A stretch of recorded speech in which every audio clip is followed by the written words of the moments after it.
Je pense que la maman, nous l'avons connue, ça fait à peu près 2 ans que nous l'accompagnons. Et au début de l'accompagnement, elle vivait maritalement.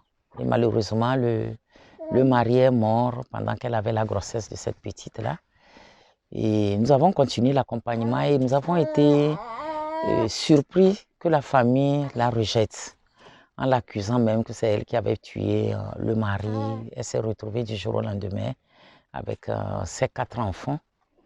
Et c'est ainsi qu'elle nous a parlé du bien de ses parents, qui étaient par contre à plus de 20 km de là où elle habitait. Et elle est venue, elle a intégré la famille et nous venons aujourd'hui pour remercier le papa. Parce que ce n'est pas tous les pères, ce n'est pas tous les parents qui comprennent cette situation. La situation de la vulnérabilité, la situation du VIH, la situation du renvoi de leur fille de chez son mari, c'est souvent des situations très humiliantes pour les parents à la maison.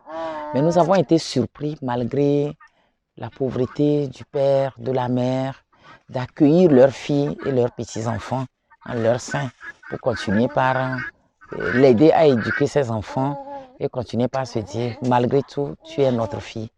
Alors je voulais donner la parole à papa. Quels ont été tes sentiments quand tu as vu ta fille arriver avec ses enfants? Qu'est-ce que ça t'a fait? Quand moi j'étais ici, elle se retrouvait avec son mari dans le côté d'Isamoumoine. Mais pas fini. C'était le 3 mai 2022 là. Je l'ai vu prier ses bagages avec ses enfants, venir me voir. Je lui ai posé la question, qu'est-ce que ne va pas? Elle a trouvé à m'expliquer que les enfants de son mari, les grands-enfants de son mari, qui l'ont refoulé de la maison. Et elle a trouvé venir voir si je peux l'accepter de rester. Je l'ai remercié et j'ai dit bien. En fait, ce que vous venez de me dire là, moi-même, je ne peux pas y aller là-bas leur poser la question, voir pourquoi vous avez refoulé votre maman. Mais on n'a pas de place à vivre ensemble, mais malgré tout, ça peut y aller. Les souris aussi dorment ensemble, plus d'une dizaine dans un même trou. Et je l'ai pris. Je ne sais pas comment je peux m'engager à dire que oui, non, tu ne peux pas rester ici. Elle est venue avec des enfants qui seront quelqu'un aussi d'un autre jour. Ces enfants qui ont été rejetés par leur propre oncle, tante, toute la famille, peuvent être des enfants, si lui il accepte de les éduquer, et peuvent être des enfants qui vont l'accompagner demain. Merci. Donc nous sommes venus d'abord, comme je vous ai dit, d'abord pour vous remercier d'avoir accepté la situation de votre fille et vos petits-enfants. La deuxième des choses, nous sommes venus voir dans quelle réalité elle est.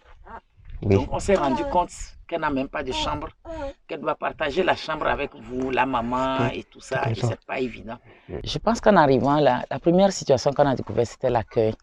Le papa nous a très bien accueillis.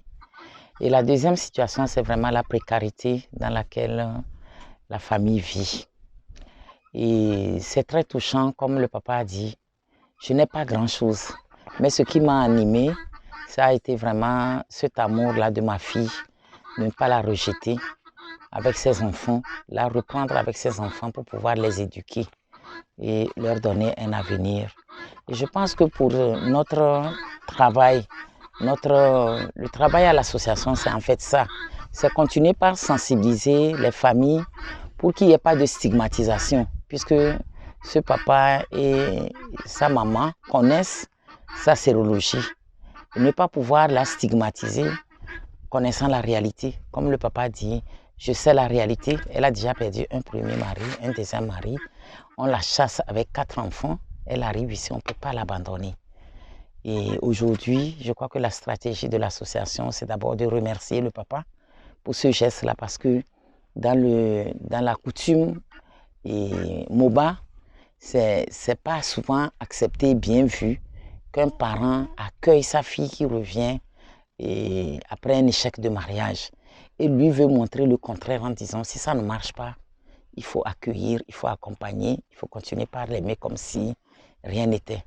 Donc nous, notre rôle aujourd'hui, c'est d'encourager ce papa, qu'il soit vraiment un modèle pour le village, d'une part, et aussi essayer de voir un peu la situation dans laquelle vit la maman avec ses 4 enfants. Ils n'ont pas de chambre.